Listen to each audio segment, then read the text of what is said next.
Well, we're going to go ahead and get started here right on time because we've got lots of great content to cover today. Thank you all for joining today's webinar, Natural Refrigerant Options and Benefits. My name is Danielle Wright, and I'm the Executive Director of the NASRC. I'm going to jump right in here because like I said, we have a lot of great material to cover. And I want to thank Andre Patenaude from Emerson for presenting on this topic today. The idea of this webinar actually came from a previous presentation that Andre did that was specific to small format stores. And also the fact that we received a lot of feedback and questions from our members here at NASRC around this topic. So we thought it would be an important one to cover. And this webinar is sold out. So apparently the feedback was right on point there. There will be a recording of the presentation in case you miss any part of it. And we'll have that available on our website at nasrc.org. I will be sending out a survey after the webinar to get feedback from you all and any thoughts and suggestions on future webinar topics. So I encourage you to share your thoughts. I have put all the lines on mute to ensure good sound quality. So if you have any questions, please feel free to use the chat box in the bottom right corner. If we do have time at the end, we'll address questions then. Otherwise, we will follow up with you after the webinar. Now we're going to just go ahead and get started, and I'm going to hand things over to Andre. And Andre, give me a second here as I hand over presentation.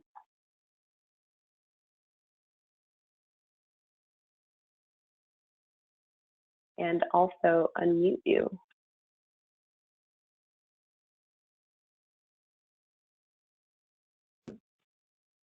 Great, Andre, you should be unmuted.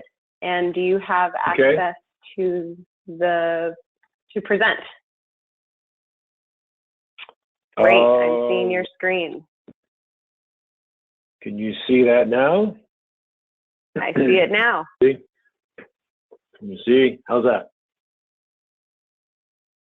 I think you want to flip the screen to the other one.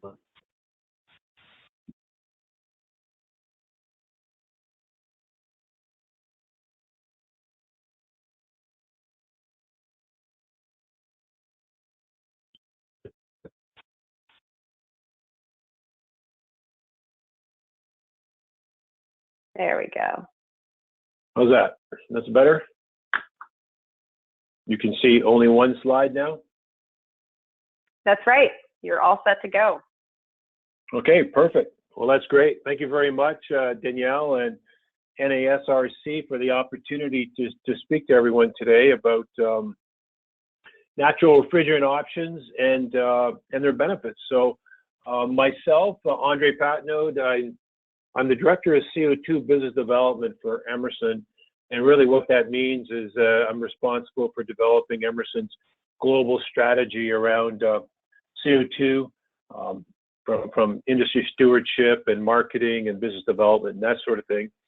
I've been with Emerson now for about 33 years in various roles from marketing, sales, technical, and business development.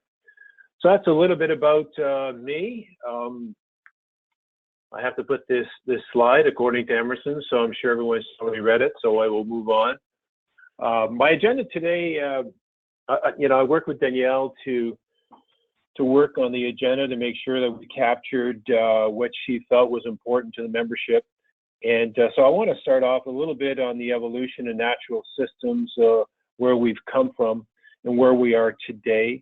Talk a little bit about market dynamics related to natural refrigerant options. Very confusing time for a lot of people, a lot of end users, especially with all the regulations coming online, and wondering, what the F-gas and the European influence will have on North America. Understanding total cost of ownership, a little example on how we kind of look at things sometimes from a total cost of ownership point of view. Specifically to CO2, a lot of questions about the efficiencies surrounding CO2 booster architecture specifically. So what is the industry doing around that to address transcritical equator, if I could put it that way, and not only keep these systems from northern US, Canada, and northern Europe, but applications in the rest of the world. We'll take a look at a snapshot on that. In validation of cold chain analytics, basically how we've got a lot of information. How do we manage that information to make sure that we can stay efficient, we can keep our cost of ownerships down as much as possible, and hopefully we're going to have time for some Q&As at the end. So from evolution of natural refrigerant system point of view, you take a look at this chart, and we're looking at natural refrigerants are really not new to world. They were used at the turn of the century. CO2 and ammonia, of course, is still used today, but even propane back then. Equipment is not what it is today, obviously. So there was a lot of technical issues, large mechanical valves. And those of you who have been around CO2, you know the mechanical valves react way too slow for CO2. So there was some challenges around that. And of course, in the 30s, the refrigerant manufacturers came out with these low-cost A1 non-toxic type refrigerants that were easy to use. So it was great. Everything kind of switched over. We found out that it had ozone depletion problems with it. Montreal Protocol, one of the most successful global protocols ever to be signed, did away with those HCFCs and moved us into HCFCs. And even those have an ozone depletion potential and a global warming potential. And I remember back in the day, and I'm sure people that are online, if you were around in that phase from HCFC, CFCs to HFCs, you had in the back of your mind when you were doing training sessions that sooner or later those HFCs were going to get targeted because they still had a high global warming potential, or many of them did. And that day is now.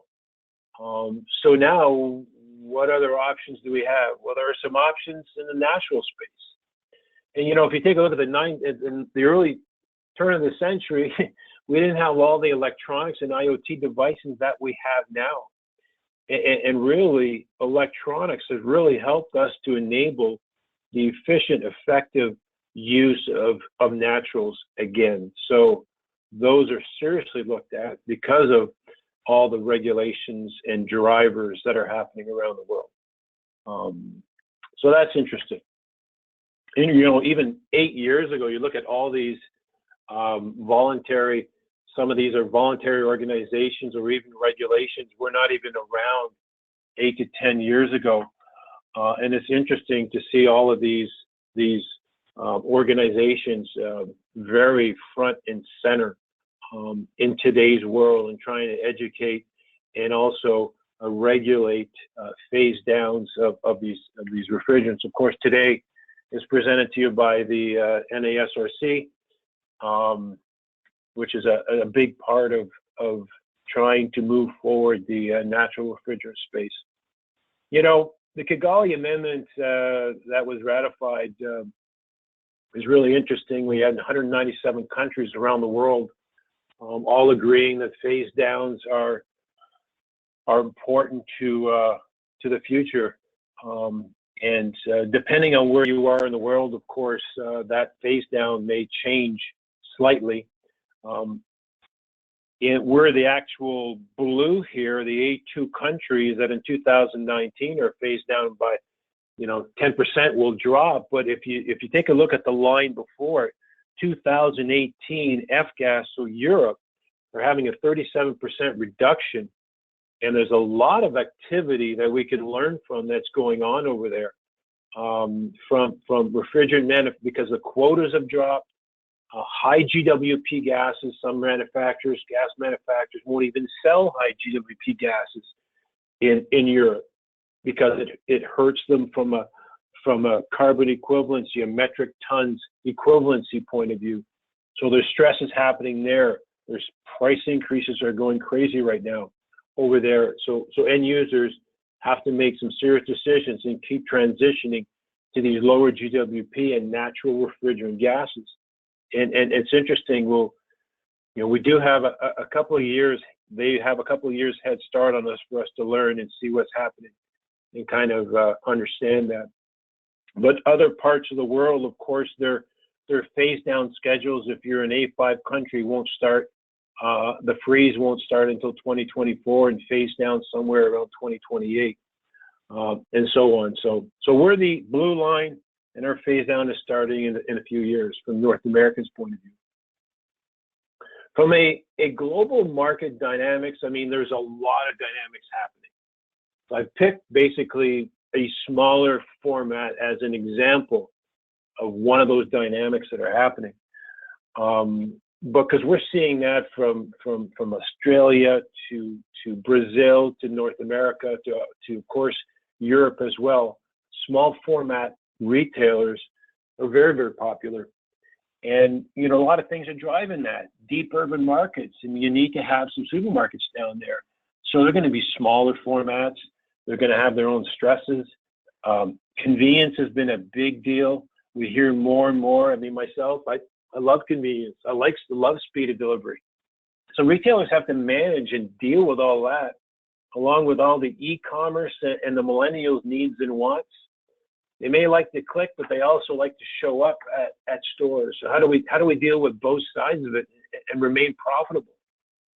From a freshness point of view, of course, there's a growing freshness push from farm to fork type thing. And how do we make sure, and how do we keep that product as fresh as possible by the time it leaves the field to hits our stores and ends up in your home, and doesn't get spoiled in a day or two. There's a lot of tracking, a lot of technology wrapped around that end users are trying to understand and learn from. And of course, we've got the sustainability angle, phase down schedules, rising energy rates, a lot of stress, a lot of options happening in this space. And around that, I mean, this is a slide that we use at our A360, but it does help to understand some of these dynamics in that from an economics point of view. Let's just take a C-store, for example, where there's a growing amount of food and beverage going in these stores. They're trying to figure out, how do I get more fresh, quality food and beverage because my margins are higher. So they're looking at equipment that potentially weren't in their stores before. How do you make space for it? How do you handle that? And on the heels of that, then they've got to look from the DOE point of view, some of that equipment that goes in those stores, like reach-ins and ice machines and walk-ins. Well, they've got some energy target reductions that need to be met. From a reach-in, for example, 35% reduction. Ice machine 17, walk-ins, they're another 37% reduction. So those are dynamics from an equipment manufacturer's point of view. They got to meet those needs, as well as from an environmental point of view, have to meet regulations at the same time. And the regulations for refrigerants phase down may not necessarily line up with the energy reduction targets. So from an equipment manufacturer that is dealing with that, they of course try to have that design cycle one on top of the other if possible, so they only have to approve their equipment once. But if they can't, it's another stress. So it means there's a lot of change in equipment part numbers and efficiency ratings, so we have to stay on top of that. And another dynamic that, of course, another dynamic is electronics on board. Electronic pieces and devices are becoming less and less expensive, and even more of a need. It's electronics that are really enabling CO2 architecture to be used successfully nowadays. So from even a service point of view, our service community has got to be equipped with that. And we as manufacturers have to do a good job of helping to train the trainers, getting into schools and train the instructors so they can train the new techs as well as the existing workforce out there. So there's a lot of moving parts right now for a lot of different reasons. And to add to that, there's a slide that really talks about various system architectures, various sizes of stores, and even within an enterprise, one enterprise may have all of these different footprints within their organization, and trying to understand what the right equipment is for your store and your organization can also be a challenge, because there's not one size fits all for everyone. So I try to break it down into sizes. So greater than 40,000 square feet, really the dominant architecture has been centralized, where from a natural refrigerant point of view and a very low GWP point of view, CO2 boosters is a popular choice. Even ammonia cascade system, where the ammonia is kept out of the store and CO2 is pumped into the space, or an HFO blend CO2.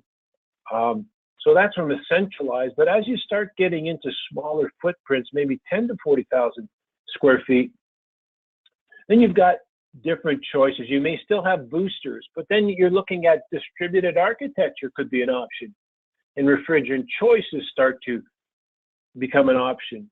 And as that footprint gets smaller, you may go from a small centralized, where manufacturers are providing those today in a CO2 or otherwise, distributed, where you can put various pieces of equipment around your store to optimize suction pressures for that given temperature range, or integrated display cases using propane. So now we're adding another refrigerant to that mix as the store sizes or equipment size get smaller. And as we come down to the C-store and even the restaurant, you get more and more use of propane because the charges are small, 150 grams typically on a piece of self-contained equipment. And then you've got distributed condensing units. So a lot of choice, and you really need to understand them, what's best for your organization. From a R290 point of view, propane, a lot of work has been done, and you know, end users like Target have done their own studies where they've got a lot of stores, they've got a lot of self-contained pieces of equipment, so they need to really understand the energy implications when I go from one refrigerant to the next. And here's an example of some of the studies that were done in comparing a 134A to even 744 CO2 to a propane optimized system, 53% savings relative to that base unit. When you've got thousands of pieces of equipment, that's a very big number from an energy point of view, and also a sustainability stewardship point of view when you start adding all that carbon equivalency and life cycle climate performance into it. True, for example, I've got your freezers, but they also have a whole lineup of propane products, and they've done the same study, of course, comparing HFC from a percentage improvement and in dollars and cents to help the end user understand the real what's going to go in my pocket at the end of the day and what kind of payback can I have. So you've got from cases to micro distributed in the bottom left corner, where you may have a condensing loop pulling all the heat away, but you've got propane at the top, or self-contained cases, spot merchandising. So a lot of choice, and energy implications are very good.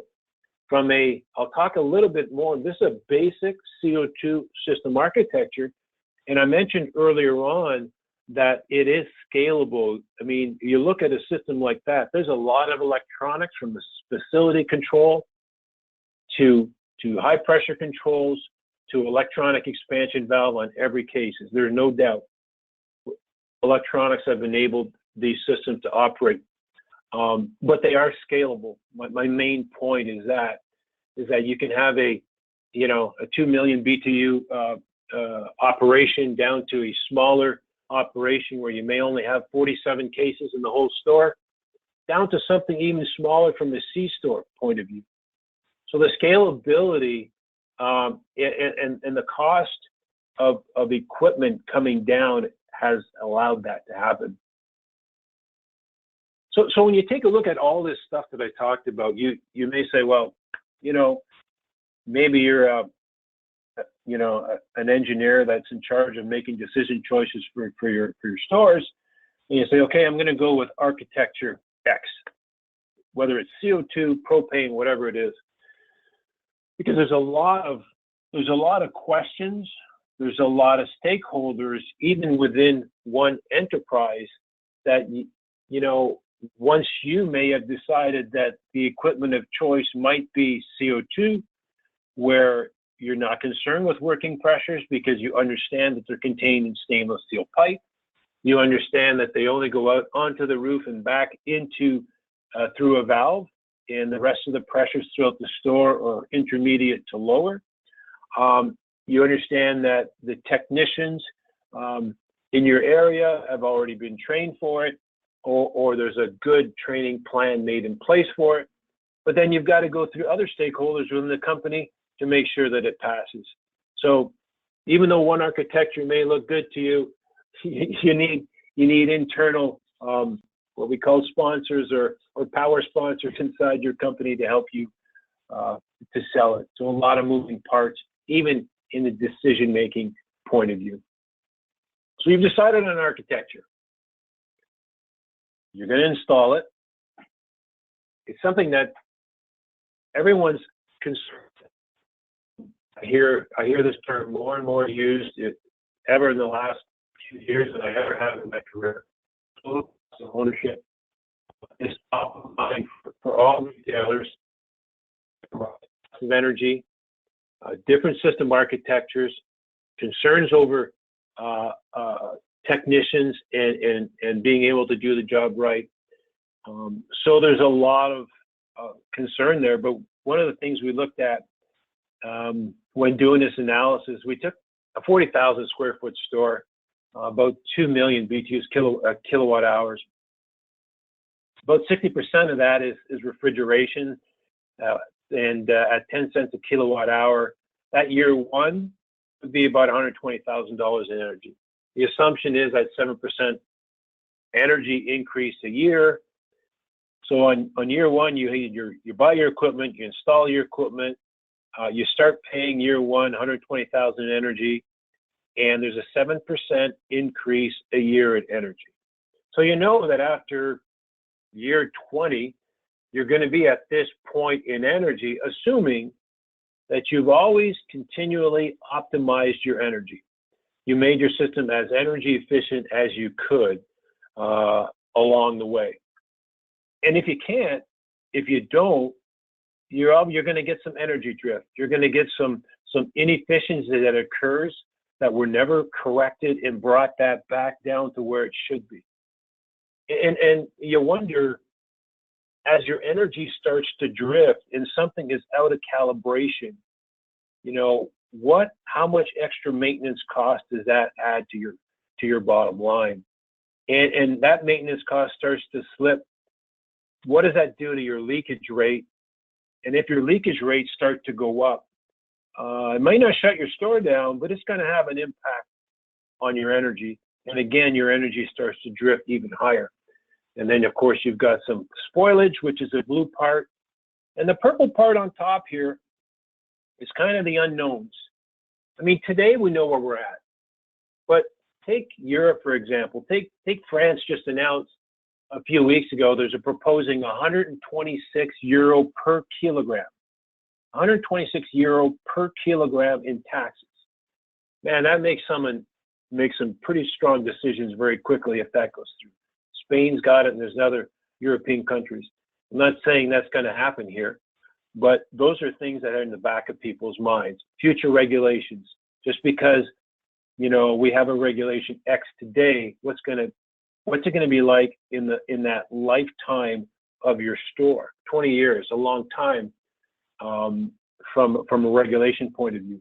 Carbon credits, is there an opportunity if you go natural refrigerants from a carbon credit point of view? And technology advancement, what can you do to the 20-year life of that store as technology continues to advance?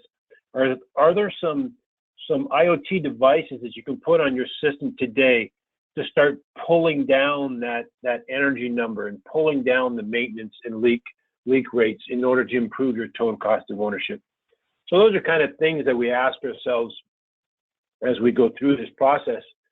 And from the cold chain, from I mentioned almost like farm to fork, there's a lot of moving parts. We talked about regulatory requirements. We talked about complexity. There's the handling, the transportation, the intermediates, all that stuff along the chain. And by the time it gets to you in the end, I'm using the example right now for supermarkets and convenience stores, there are a lot of moving parts, and more end users are interested in knowing and getting some data on, if I'm going to spend a premium for freshness at this end, how do I guarantee that freshness is maintained in the transportation, in the processing, and again, transportation all the way to my supermarket, so by the time my customer buys it, it stays fresh on their table for as long as possible. So analytics around that is becoming hugely important. GPS tracking, cargo temperatures, all of that stuff that we never really thought of that much in the past. And once it gets to your store, of course, how do we manage it once it's gotten into a store? From a building management system. Well, many manufacturers make building management systems that can manage HVAC, lighting, refrigeration, all of your equipment, your heating, cooling equipment within that store envelope. And many of those same manufacturers have the ability to drill down specifically into one case to understand what's going on. And because of all these IoT devices that are installed in these stores, now you can start to get some intelligence on leakage rates, because leakage rates cost you money. And as refrigerant pricing continues to go up, if you've got some HFC storage, you're going to want to make sure that you keep that refrigerant in that system so that it doesn't leak out. And if it does, you need notification. If you've got a CO2 store, the same thing, or even propane, you want to be on it right away. Energy monitoring, of course, with energy rates continuing to go on, that's hugely important. If you're able to weather normalize your energy for any given temperature, then you know what that energy profile should be. And if it strays away from that energy profile, boom, you get an alarm. You can send someone on it. You can pull it back in, set it back up, and maintain your efficiencies. So, of course, those are all things that are hugely important when you're looking at a system and trying to manage it efficiently. So from an alarm management type of situation, if there is an alarm, you can have either a phone call, a text, an email go directly to store personnel to take care of that alarm from an alarm management point of view. If you want to make sure that your set points are optimized so that someone doesn't come in behind and say, well, you know what, I just turned the heat reclaim off for the weekend because I needed to solve a problem. It never goes back and turns it back on, or whatever the case may be. So set point management and can be corrected. And the same thing with the energy management. So if you're out of spec, you make corrections, you go and you can have daily logs and get those types of things corrected. And if demand response is something that's important in your region, then of course, that's also something that most controllers can manage, can work with the utilities to shed when needed. And if there's some thermal storage capabilities within a store, then maybe it's advantageous to look at thermal storage demand response hand in hand to take advantage of some of those utility reductions. So one of the things that we hear a lot about is CO2 systems and efficiencies. And when we look at traditional basic CO2 architecture, they've been really talking about, for the most part, initially in the northern regions, Northern Europe, Northern US, Canada, and so on. where its efficiencies are even better than traditional HFC systems. We have so the whole thought process there is, if we want to improve the adoption of CO2 systems, we need to understand how to improve efficiency in warmer climates. And you can see if those two outside lines start getting closer and closer, you've got a much larger population base to attract, that's for sure. And some of the basic high ambient strategies that have been implemented, and I'm not gonna go into detail. Manufacturers can spend hours on these strategies alone.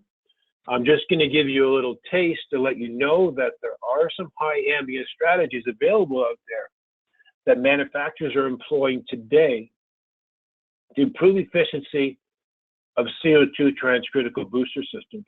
And these are just basically 4 of them.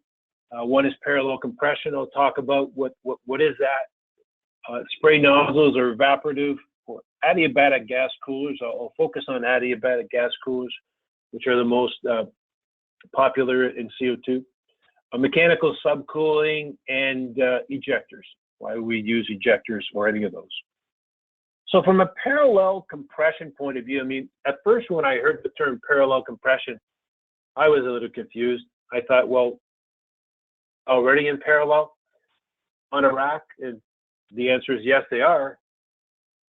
And however, our parallel compressors, this is a basic transcritical booster architecture.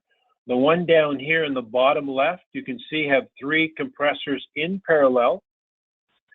The one up here have 2 of these are running off of the same suction manifold, which is our medium temp suction. And the other one is running off another suction pressure. So let's just, for argument's sake, we'll say that this light blue is your medium temp. Maybe I should just run through quickly what we're doing here. Our transcritical pressures will typically be around 800 to 1,300 pounds. On a hot summer day, you could have 1,300 pounds going up into the roof of that stainless steel pipe, leaves that stainless steel pipe, goes through a heat exchanger into a valve, which reduces that high pressure, let's say 1,300 pounds down to 500 pounds. Liquid falls out of it. Liquid feeds all the medium temp cases. That same liquid from the same flash tank feeds all the low temp cases. Your low temp suction comes into this light blue region. My low temp evaporators are green down here. It'll be somewhere around 200 pounds. Here's the boosting section. So I got 200 pounds, goes through a low temp compressor, and it discharges to about 400 pounds. Very low compression ratio, about 2 to 1. The other thing here is a bypass. There's gas on top of this receiver. So in order to maintain the right pressure within that tank, we have to bleed some of that into the medium temp suction.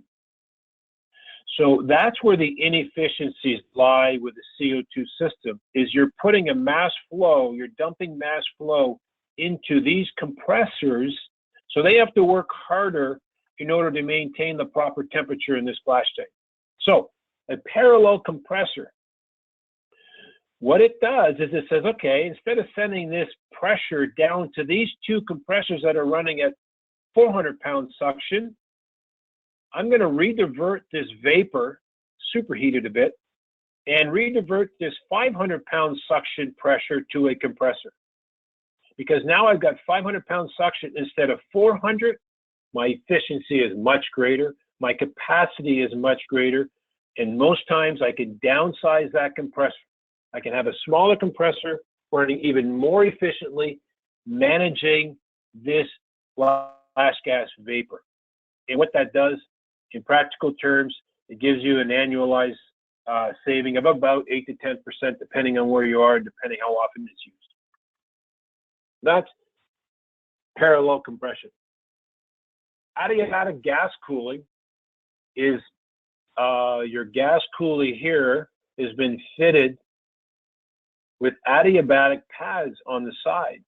So these pads here sit on the outside of your gas cooler, and when the temperature outdoors gets very hot at a predetermined set point, then the water solenoid will open. It'll trickle water along these pads, and that warm air will now become moist air hitting that coil. So if you have 90-degree air, depending on the dryness of that air, that coil could feel like the air is 75 degrees. So what that means is that the pressures within that coil will be lower at around 75 degree saturation. What that means is that you have lower head pressure, which in turn gives you lower compression ratio and higher efficiency. So when it's hot out, trickle the water, make the condenser think it's colder than it really is, and it drops the pressure, keeps it below transcritical, and saves you energy. For example, in Atlanta, Georgia, this is a bin analysis from our PSS software, which says that about 1,000 hours a year, on average, Atlanta will see ambient temperatures of greater than 80 degrees. If you had an adiabatic gas cooler in Atlanta, well, maybe you'd see transcritical 9 hours a year instead of 1,000 hours a year if you did not have a gas cooler, adiabatic gas cooler. In Toronto, you're only at 200 hours a year, a couple hours a day for a few months. That's about it.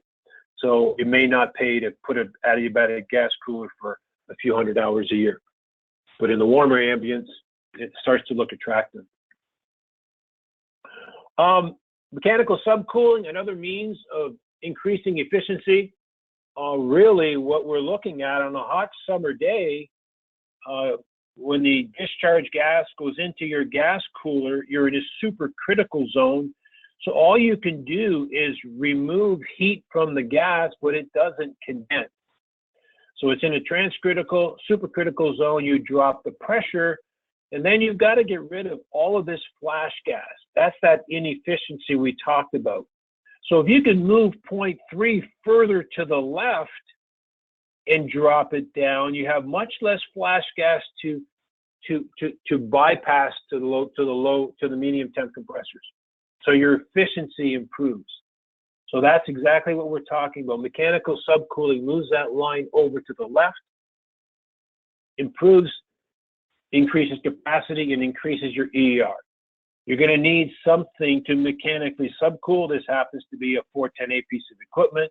If you can use a propane piece of equipment to provide that mechanical subcooling, then you would have a total natural solution. So that's something considered. And the last one I'm going to be talking about from a warm ambient solution is a combination of gas ejector or vapor ejector with parallel compression. Now, vapor ejector basically has two inlets, a high pressure inlet, a suction inlet, and one outlet. And if you look at the way it's set up here, we have a parallel compressor on here.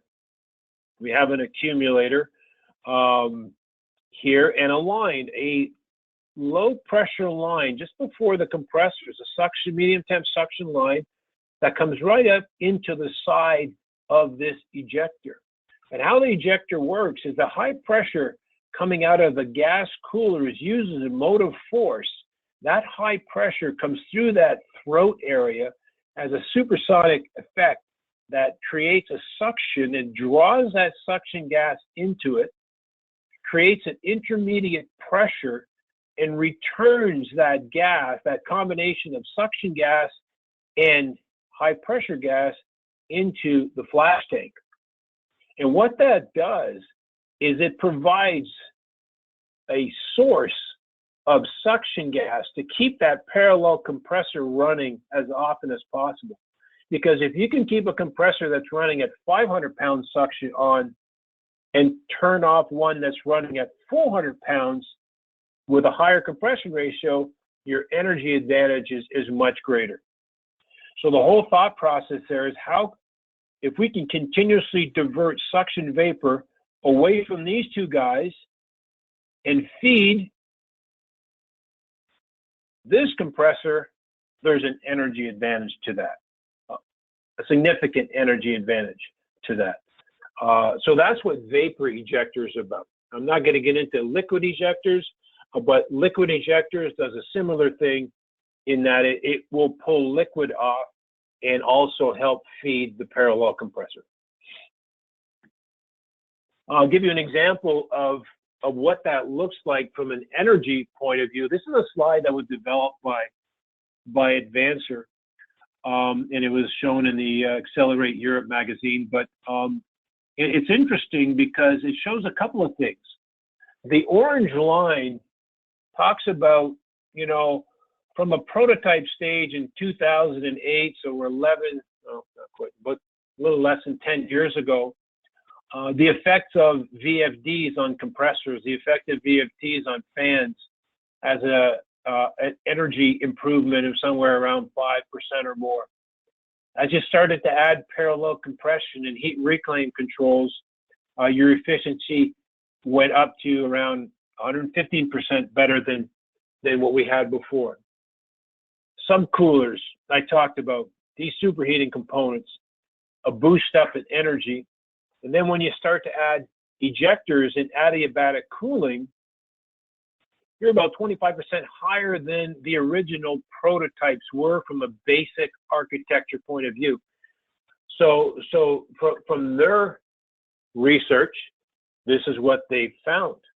They also, because they manufacture these systems, also understand that the original systems were using industrial type components because the mainstream refrigeration component suppliers hadn't really developed a lot of these. So as mainstream component suppliers started to develop components from these systems, of course, that started to drive down the price.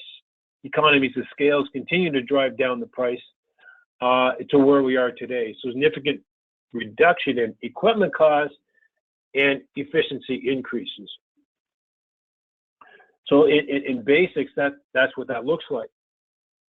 At Emerson ourselves, you know, we want to understand that ourselves because we have an innovation center in Dayton, Ohio, in partnership with the University of Dayton. It's a 30-year partnership that we have in this a residential home, commercial building, data center, a restaurant, but also a CO2 supermarket system in there.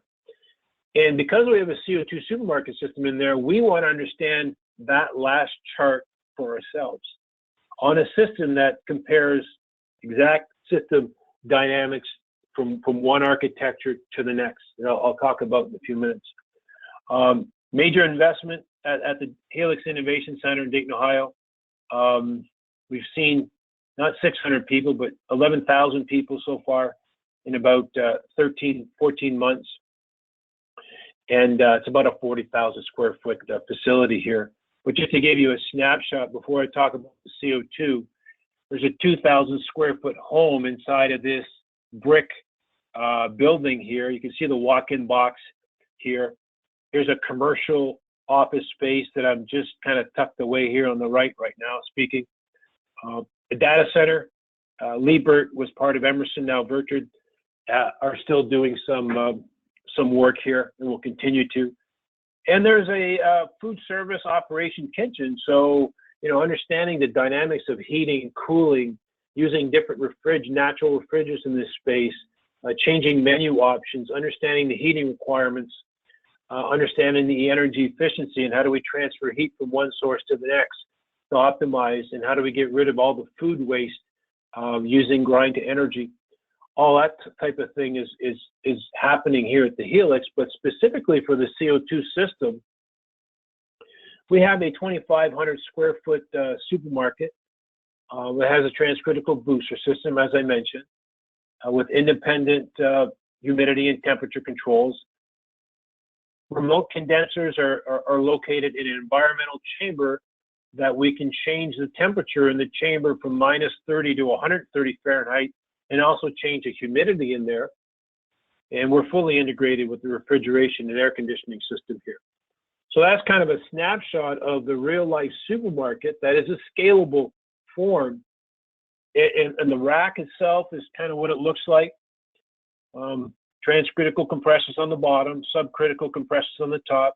You can see a number of heat exchangers, flash tank and oil separators and so on, with facility controls. And you might ask, well, why spend so much time at investing in this? Because, you know, we understand that there's still a lot of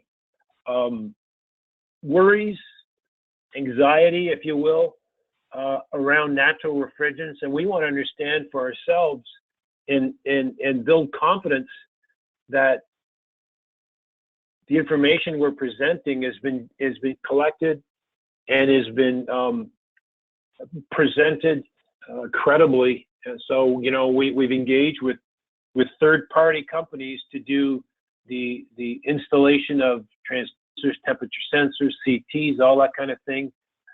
Engage a third party to do all the reporting, the energy reporting. And then we're also going to compare all of the third-party equipment versus our own. And we have a bunch of 10 flow meters, refrigerant flow meters on here that we're measuring a whole bunch of different flows and capacities to measure COPs and so on. But we can test this chamber, this system, at all of these climate zones. And that's exactly what we plan on doing. So being able to maintain a fixed capacity medium temp, a fixed capacity low temp by the use of simulated loads. We do have full supermarkets and cases and walk-ins, but for the purpose of testing, use simulated loads for medium temp and simulated loads for low temp, so we can manage them and repeatedly from one test to the next. That's what we're going to do. There's approximately, I think there's 18 different temperatures plus different humidities that we'll be testing. So every single test will be done at separate humidities, and we're going to be weather normalizing the energy of that, so that we can compare one system architecture to the next. So to give you an example, testing period has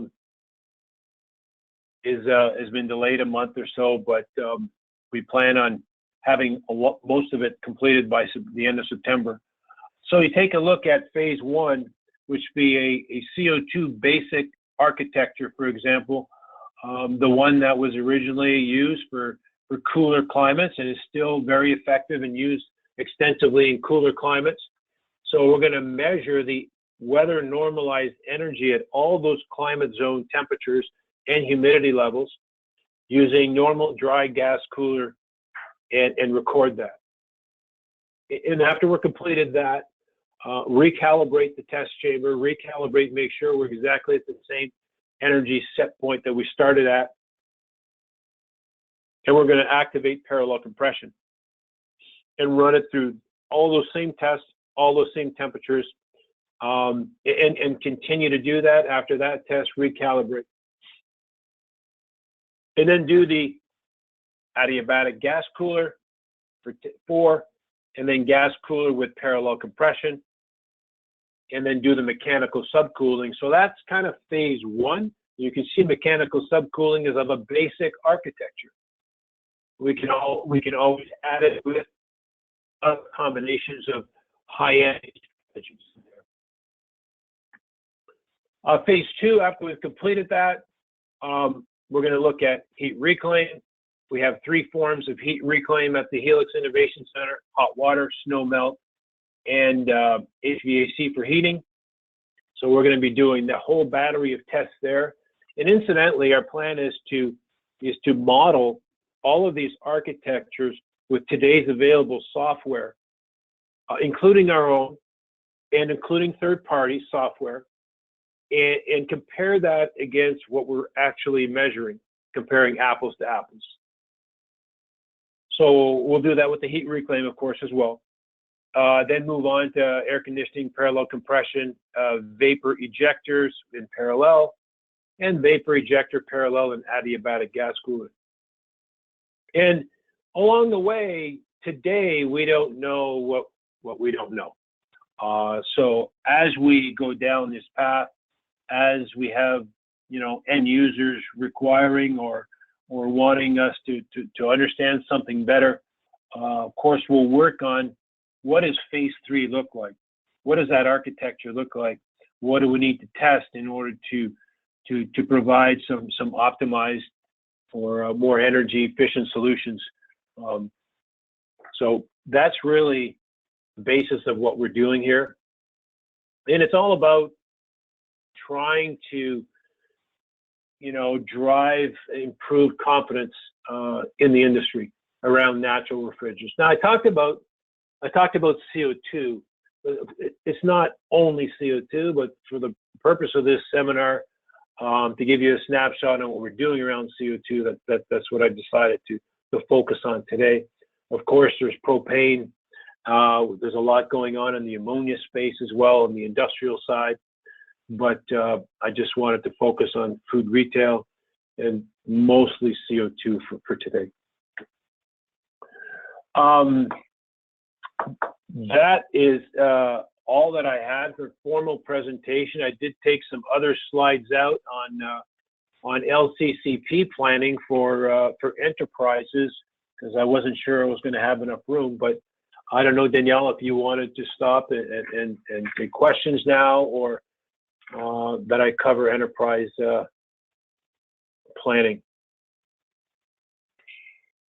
Thanks, Andre. I think that it looks like we have a couple questions here from the audience, and feel free to use your chat feature in the bottom right-hand corner to submit any questions. But one question from the audience, how come the heat removed by refrigeration is not recovered for space and water heating? Well, oftentimes it is. I didn't show it on here, but from a heat reclaim point of view, if I back out here, for example, right here, that's a heat reclaim coil, or my representation of a heat reclaim coil, but you're absolutely right. That is a great application. And many OEMs and end users take advantage of the fact that they'll do it here, and many will do it even on the low temp as well for not as lower grade heat. But absolutely, I agree, and it is done a lot. Great, thank you. And it doesn't look like there's any other questions at this point. If you want to continue on, Andre, I think that we have time for your other slides.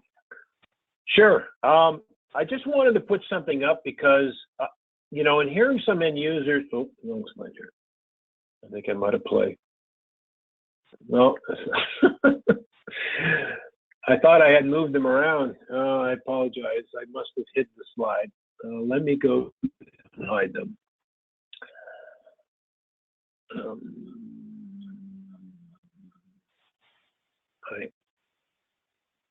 Did I?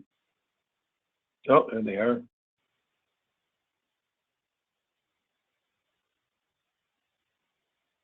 Actually, it's around life cycle climate performance, and I just put up. Life cycle climate performance is a measure of carbon equivalency of a system, and it's generally recorded in two ways due to refrigerant leaks, direct emissions refrigerant leaks, and atmospheric degradation of those refrigerants, and then the energy consumption around it. So every refrigeration system, we don't like it, but we have leaks that we have to deal with, and there's a carbon equivalency to that, and the energy required to run those systems, and that's why the more energy efficient your system, the lower the LCCP will be. Actually, Green Chill is doing a seminar on August the 8th, so in 6 days from now. Brian Frick is doing that. So if you're interested in more detail, there's an expert that can really talk about that. But what we've done is Emerson's tried to develop a software to help, and this has just been launched. We had a individual store LCCP calculator called, you just Google Emerson Climate LCCP and it'll come up. Or this last one is a little bit longer, it's AC mobile, but it's in the link when you get the presentation. But what this is about is your inputs are system architecture. So you've got an enterprise with 1,000 stores, let's say. And so you say, okay, you need to pick, some generalities you have to pick. So you say, okay, my low temp average will be 350,000 BTUs. My medium temp average will be 1 million BTUs. Electrical generation factor, you would need to know that. We put in 1.5. Your area run on coal? Is it hydroelectric? Is it wind power? But that'll change your factor. Start year 2017, and there's also an end year that's typically 35 years, and then intervals every 5 years. What's going to happen to your architectures? And then you say, okay, I want to compare centralized, distributed, secondary, and booster.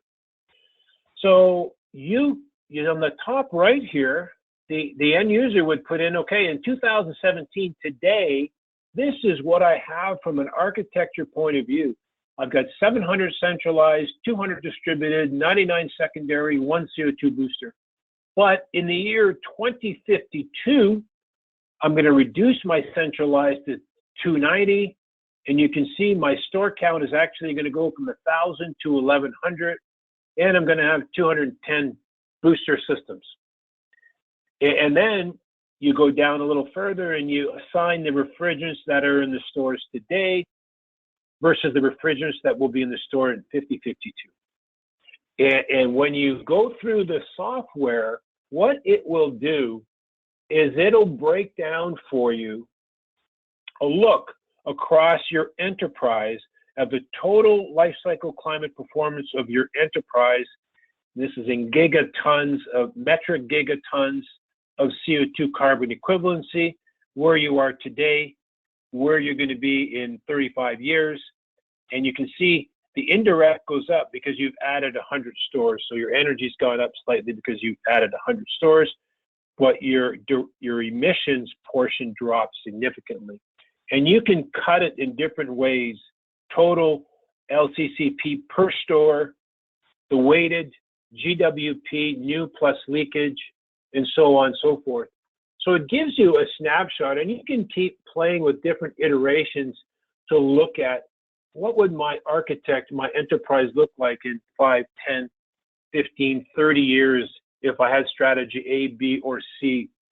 And your inputs are shown at the top here. My intervals, my years, my leakage rate for centralized, my leakage rate for distributed, and you can change those factors a bit. So that's just a snapshot I wanted to give you, that some of these tools are starting to emerge to help you make some refrigerant decisions for the future. And of course, we can help you with that if you need any specific help. Thanks, Andre. And just a quick note that I think it's okay visually, we can still see your screen, but it's flipped again. Oh, no, sorry about that. No worries. Great, well, just a couple more questions, and we'll keep taking questions as long as folks have them. And if you have to jump off, again, this recording will be available on the NASRC website, and we'd really appreciate getting your feedback by completing a brief survey that I'm going to send out right afterwards. But a couple more questions that came up, Andre.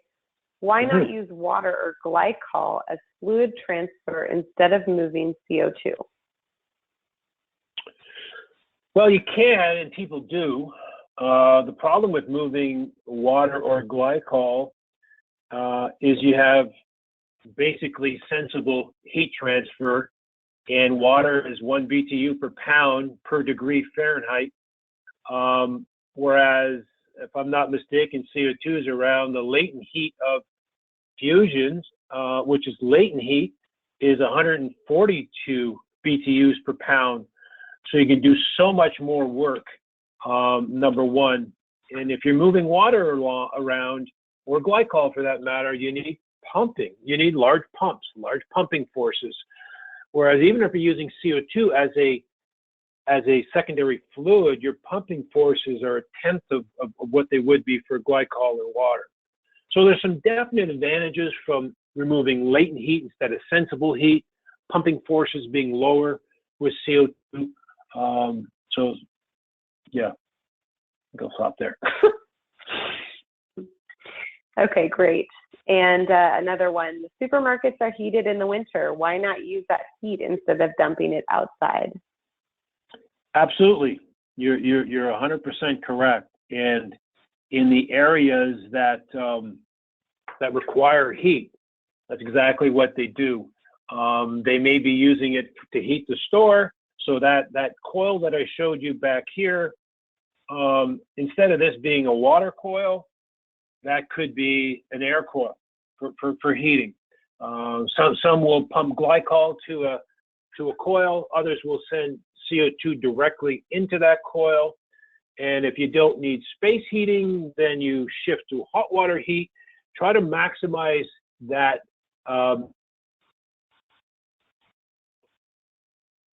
where the other advantage of CO2, not just about refrigeration, it's also about heating needs and taking advantage of it. So he's absolutely right, and that is done.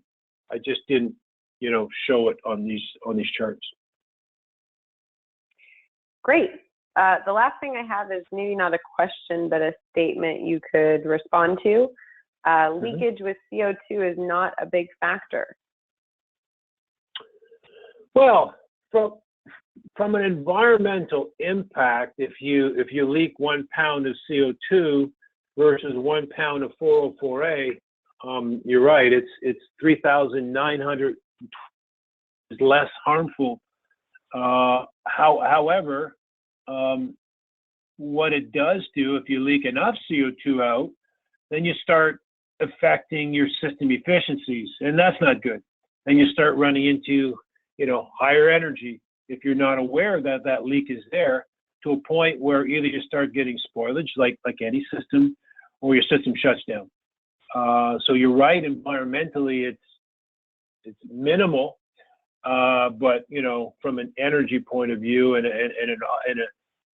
a maintenance point of view, you want to keep it in the system as long as possible. Great. Okay. Well, that is all of the questions that we have here for now. Again, if you'd like to follow up with myself or Andre after the webinar, please feel free to do so.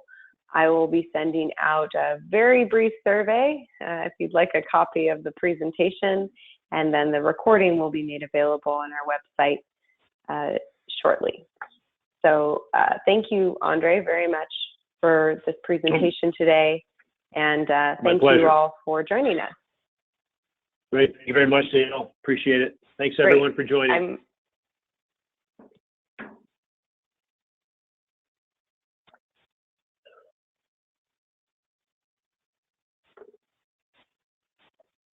And I think I took your screen back. Okay. Perfect. Yes. Great. All right. Thank you so much. Bye-bye. Thanks, Danielle. Bye-bye.